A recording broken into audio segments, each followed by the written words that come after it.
want you to imagine that you get a text from a friend and it reads, "You will not believe what just happened. I'm so mad right now."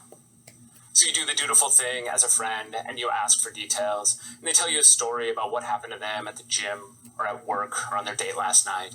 And you listen and you try to understand why they're so mad.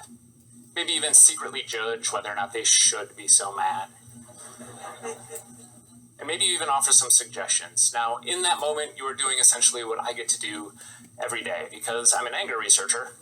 And as an anger researcher, I spend a good part of my professional life, who am I kidding, also my personal life, studying why people get mad. I study the types of thoughts they have when they get mad, and I even study what they do when they get mad, whether it's getting into fights or breaking things or even yelling at people in all caps on the internet.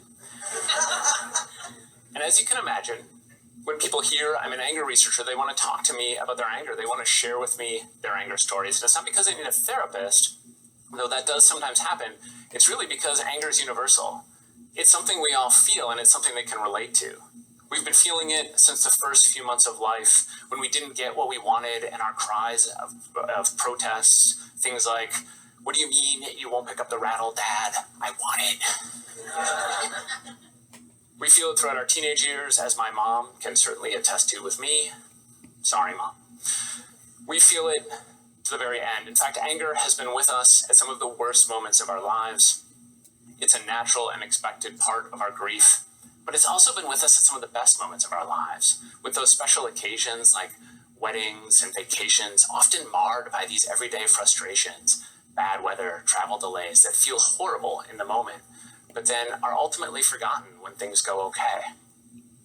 So I have a lot of conversations with people about their anger, and it's through those conversations that I've learned that many people, and I bet many people in this room right now, you see anger as a problem.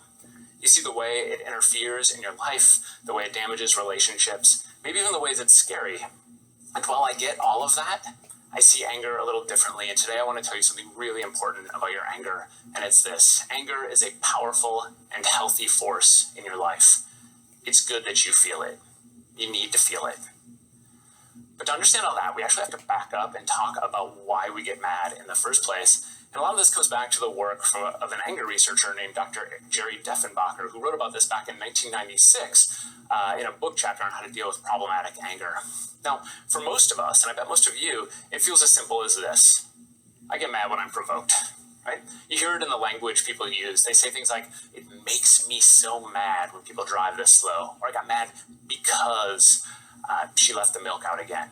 Or my favorite, "I don't have an anger problem. People just need to stop messing with me." Now, in the spirit of better understanding those types of provocations, I ask a lot of people, including my friends and colleagues and even family, what are the things that really get to you? What makes you mad? And by the way, now's a good time to point out one of the advantages of being an anger researcher is that I've spent more than a decade generating a comprehensive list of all the things that really irritate my colleagues, right? Just in case I need it. But their answers are fascinating because they say things like, when my sports team loses, people who chew too loudly. That is surprisingly common, by the way. People who walk too slowly. That one's mine. And of course, roundabouts, right? Roundabouts. I can tell you honestly, there is no rage like roundabout rage.